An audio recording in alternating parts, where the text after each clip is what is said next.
बिस्मिल्लाहिर्रहमानिर्रहीम अस्सलाम वालेकुम मुअज़्ज़ज़ नाज़रीन। असला लेसन्स के टॉपिक के ऊपर हमारे एपिसोड वाइज लेक्चर जारी हैं। आज के टॉपिक में हम दो मुख्तलिफ चीज़ों को डिस्कस करेंगे। एक सस्पेंशन ऑफ लेसन्स और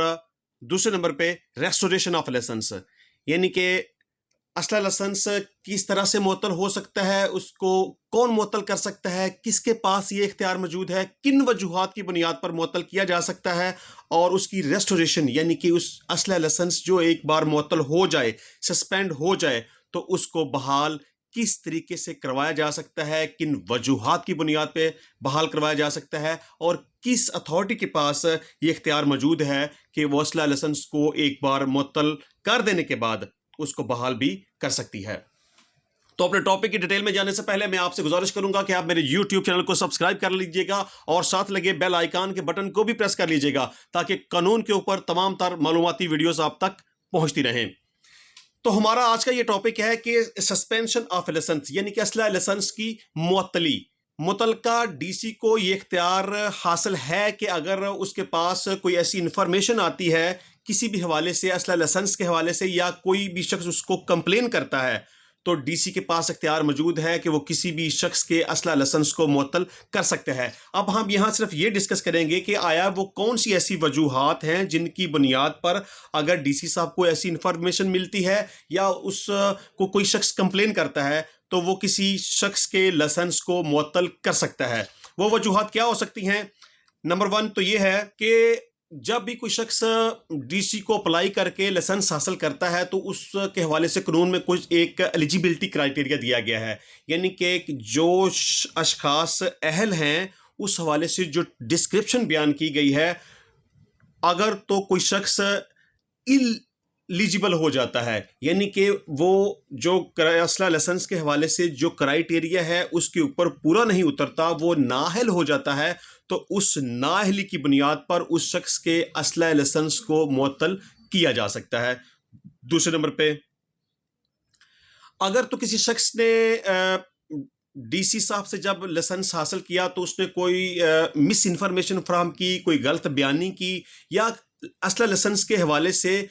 कुछ डॉक्यूमेंट्स जो प्रोवाइड किए वो जाली थे, यानी कि गलत बयानी की बुनियाद पर और जाली डॉक्यूमेंट्स की बुनियाद पर असला लाइसेंस हासिल किया गया हो और इस हवाले से कोई कंप्लेंट डीसी के पास आ जाए, तो असला लाइसेंस को मुअत्तल किया जा सकता है, उसको सस्पेंड किया जा सकता है। तीसरे नंबर पे, चूंकि ये कानून है कि मुकर्रर टाइम के बाद असला लाइसेंस को रीन्यू करवाना ज़रूरी है, लेकिन अगर कोई शख्स मुकर्रर टाइम के अंदर अपने लाइसेंस को रीन्यू नहीं करवाता तो उसके लाइसेंस को मुअत्तल किया जा सकता है।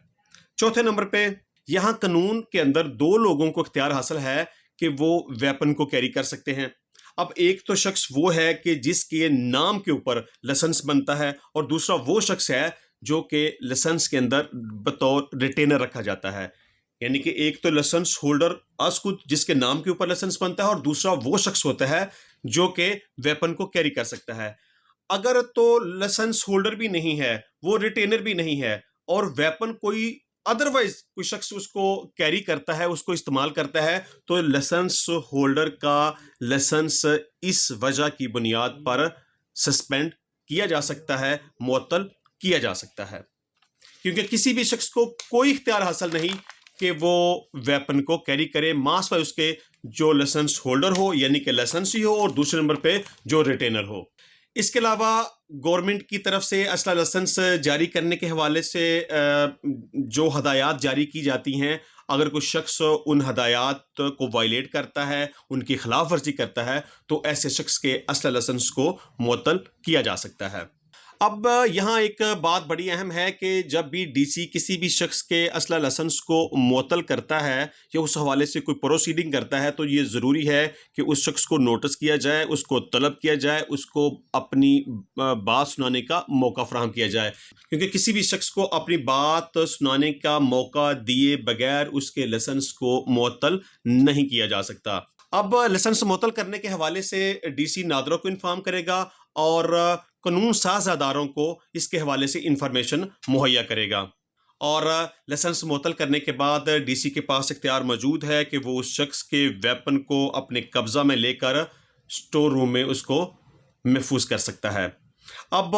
हम अपने टॉपिक के दूसरे पोर्शन की तरफ जाते हैं कि रेस्टोरेशन ऑफ लेसन्स, कि अगर डीसी किसी शख्स के लेसन्स को एक बार मुअत्तल कर दे तो क्या उसके लेसन्स को वो रेस्टोर भी कर सकता है? बिल्कुल। लेसन्स को मुअत्तल करने के बाद किसी शख्स के लेसन्स को डीसी के पास इख्तियार मौजूद है कि वो उसको रेस्टोर कर दे, यानी कि उसके लेसन्स को बहाल कर दे। अब वो वजूहात क्या हो सकती हैं?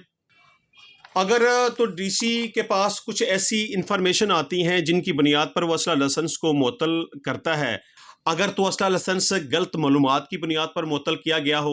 और बाद में जिस शख्स का लाइसेंस मुअत्तल होता है वो इस बात को क्लियर कर देता है कि डीसी साहब ने गलत इंफॉर्मेशन की बुनियाद पर उसके लाइसेंस को मुअत्तल किया था, और अगर वो डीसी को सेटिस्फाई कर ले तो उसके लाइसेंस को बहाल किया जा सकता है। इसके अलावा अगर तो जो कोई भी ऑब्जेक्शन लगाया गया है, जिस ऑब्जेक्शन की बुनियाद पर लाइसेंस को मुअत्तल किया गया है, अगर तो लाइसेंस यानी कि लाइसेंस होल्डर उन ऑब्जेक्शंस को रिमूव कर देता है और डीसी को सेटिस्फाई कर देता है, तो डीसी के पास इख्तियार मौजूद है कि वो उस शख्स के लाइसेंस को बहाल कर सकता है। अब यहाँ लास्ट में एक बड़ी अहम बात ये है कि ये ज़रूरी नहीं है कि असला लाइसेंस मुअत्तल होने के बाद कोई शख्स डीसी के पास अपीयर हो कि उसको सेटिस्फाई करने की कोशिश करे और वो हर सूरत में उसके लाइसेंस को रेस्टोर कर दे, बहाल कर दे। ये ज़रूरी नहीं है। ये डीसी पे डिपेंड करता है कि वो उसको बहाल करता है कि नहीं करता। लेकिन कोई भी शख्स as a matter of right ये क्लेम नहीं कर सकता कि हर सूरत उसके लाइसेंस को बहाल किया जाए। ये डीसी की अपनी सेटिस्फेक्शन है कि अगर वो सेटिस्फाई हो जाए, अगर वो मुनासिब समझे तो लाइसेंस को बहाल कर दे, लेकिन अगर वो सेटिस्फाई ना हो तो बहाली की एप्लीकेशन को रिजेक्ट भी कर सकता है।